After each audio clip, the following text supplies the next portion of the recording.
This is AuthorTalk, presented by Author House, the leading provider of services to help authors publish, promote, and sell their books around the world. AuthorTalk is a show about new books and the authors who wrote them. It's an opportunity for prospective readers to hear directly from the writers, to hear what inspired them to write and publish, and to hear all the inside details about their books.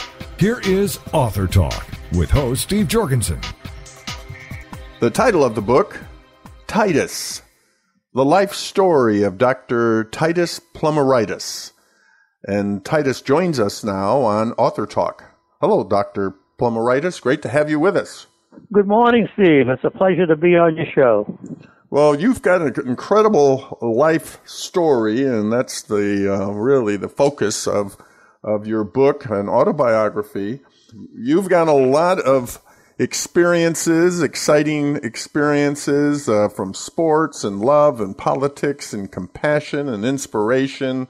We're going to talk about a few of those, but first of all, let's find out a little bit about yourself, your roots, where this all started, and then we'll get into some of the details of your life that will point out some of the great principles that you believed in and how they've carried you through all your life. So take us back, Titus. Okay, I will.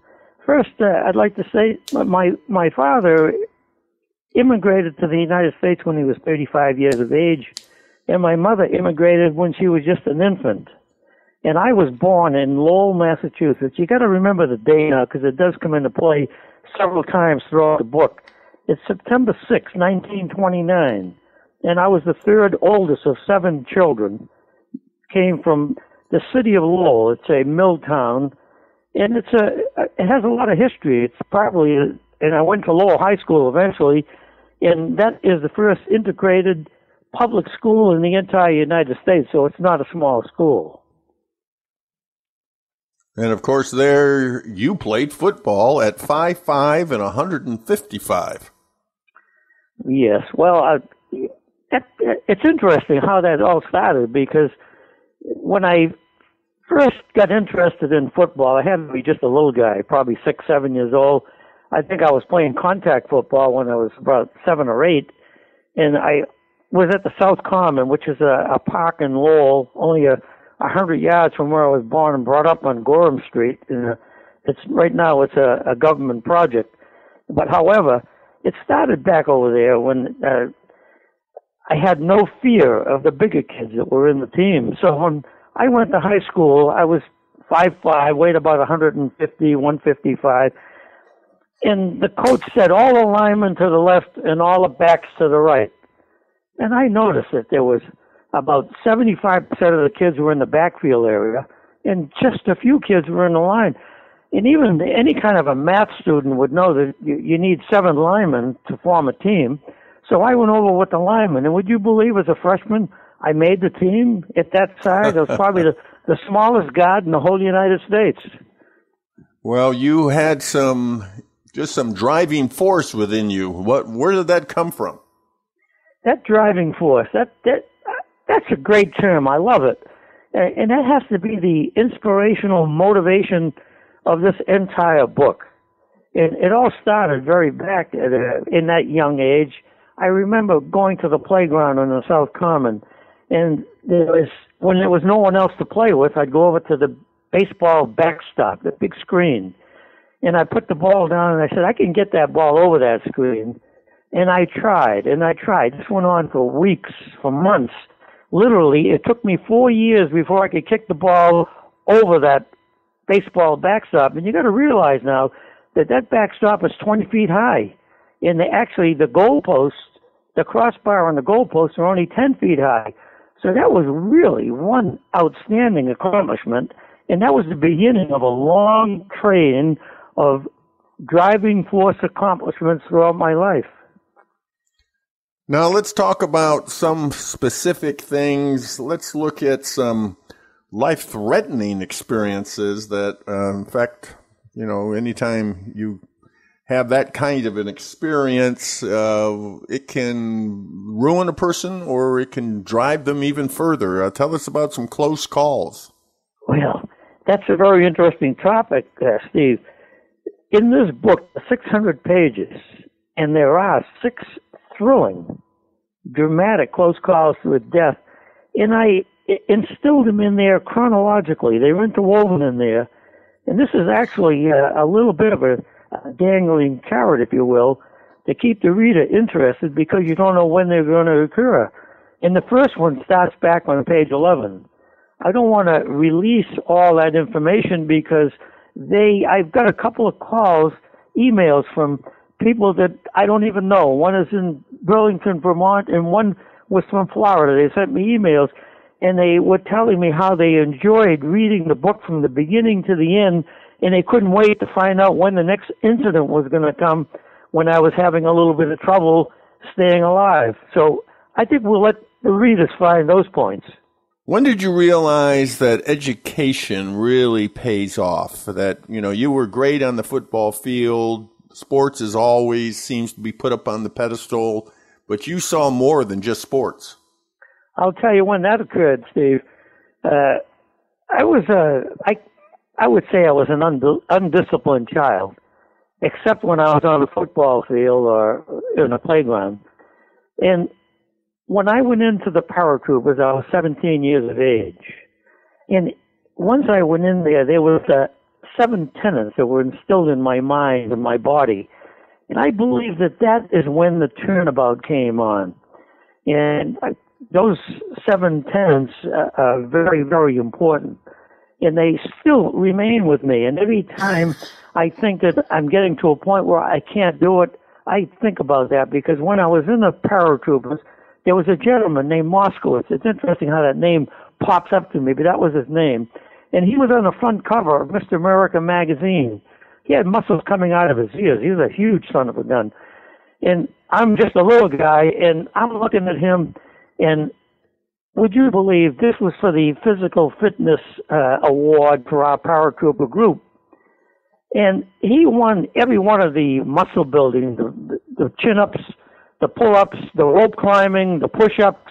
He won those hand over fist. But when it got to the speed and the agility and the rifle shooting, all those elements came into place, and we came to the very, very final day where they put the 2 top people together, and he and I were the final 2. And when we had all the little people cheering for me coming on the last leg, and I ended up overtaking him on the sprints. There was 30-yard sprints, and there was you had to run 30 yards, touch a post, come back, and by the time I did the 7th one, I had him beaten by a whole length.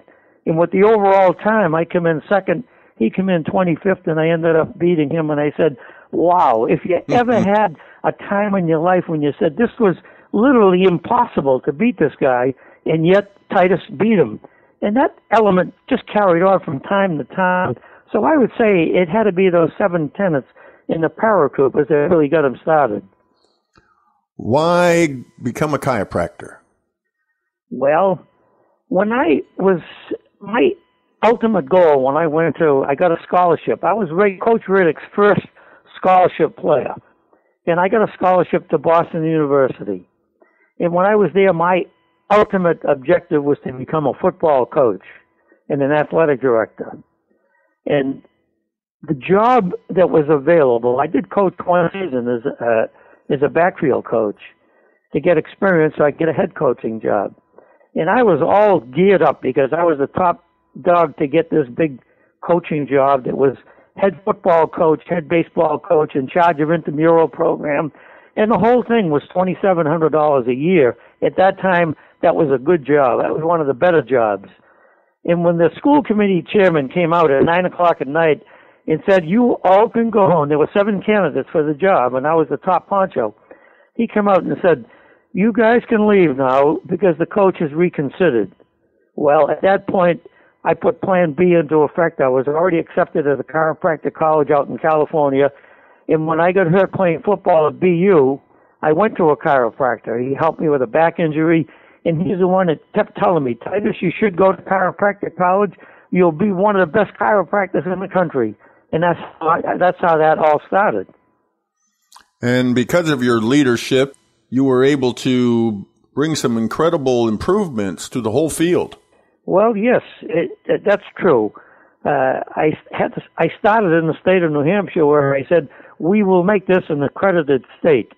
Because at that time, New Hampshire had an old state law, never upgraded it, and it became a dumping ground for the non-accredited colleges and the non-accredited students. So this is where I was, because when I first started my practice, I wanted to set up in Lowell, Massachusetts, my hometown.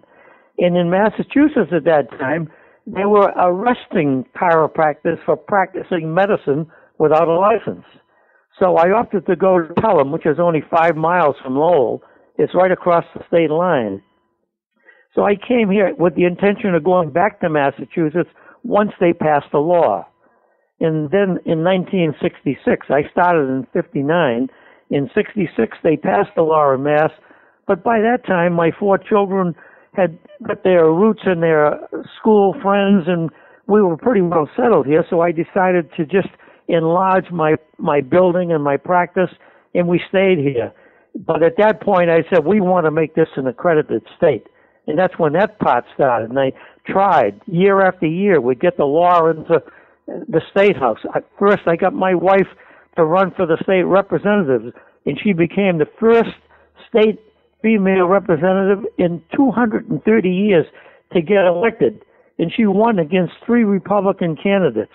It was unbelievable. Then from there, we went to the governor's race, because every time we get a law ready to pass, we'd get defeated by the Senate and the governor, because the non-accredited element was deep-rooted in the state, and every time we tried to pass a law, they were also there too. So once this governor, Hugh Gallen, said to me, Titus, I wish you would give me your support. I was the chairman of the Political Act Committee at that time. And I said, why should I support you? He said, because I am totally in favor of accreditation, and even if you don't support me, and if I should get elected, I will support accreditation. But if you support me and I get elected, I will hand carry that sucker through the Senate for you. And wow, we've never heard that kind of talk. So I took that message to my 100 chiropractors from the New Hampshire Chiropractic Association that were supporting accreditation, and I gave them that message. It wasn't easy because most of them were Republicans. But they said, Titus, I can't do it. I'm going to lose my business. I'd go out one week, I'd pound the sun in his lawn. I'd come back the next week, it's gone. I'd go pound in another one. So I got a bus, and I drove that bus 15,000 miles across the entire state of New Hampshire. And in order to get him elected on the final few days, I asked those 100 chiropractors to each write personal notes to their 100 best patients. I collected all those envelopes, and we went to the governor's office 1 week before the election, and we dropped 10,000 letters on his lap, all stamped and ready to be stuffed with his material. And that was the beginning of a great, great future for the state of New Hampshire, because he got elected. He was a big underdog, and he got elected. And the very first thing he said in front of the first celebrating party he had, it was, if I had 2 Titus Plomaritis, I'd run for president. And boy, I'll tell you, he kept his word. The very first order of business, he said he went before the council. He said, I want to nominate Dr. Titus Plomaritis, the chairman of the board of examiners. Then he says, now I want to elect him. They said, you have to wait 2 weeks. You can't elect him and nominate him on the same day. He said, well, the nominations are closed. He insisted on waiting. He put me in there. And the very first order of business, he called a meeting with the Secretary of State, the Attorney General, and the Commissioner of Education. And that's how we started, and we've made it an accredited state. Well, what a story, and just exemplifies really your whole life. You have these driving elements of your life. You call them, there's 15 of them. They're throughout your book, these incredible disastrous close calls as well that you've mentioned. This book is going to inspire everyone.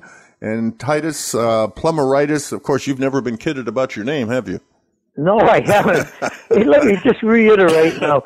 This all started with my wife. She's a lovely gal, and I dedicated my book to her. Her name was Claire Hebert Plomaritis, and her dad was a professional boxer. He had 105 professional fights. And she is a dynamo. She's smaller than I am. She's 4'10", and she weighs 98 pounds. And like I said, she was the first female legislator to get elected, and she's got the same spunk as her dad. She would take crap from nobody.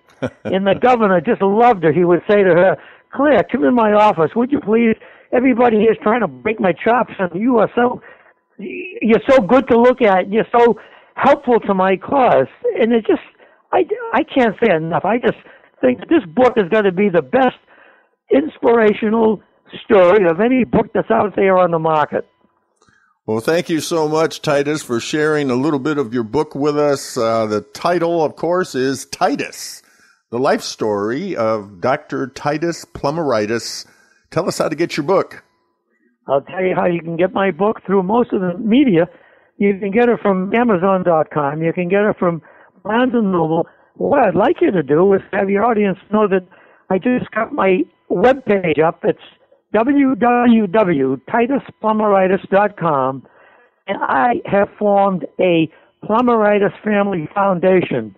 So $40 check that's tax deductible, I will send them an autographed personalized copy, and that includes the postage for $40. Fantastic, Titus. Thank you so much for being with us on AuthorTalk. Thank you, Steve. I enjoyed it very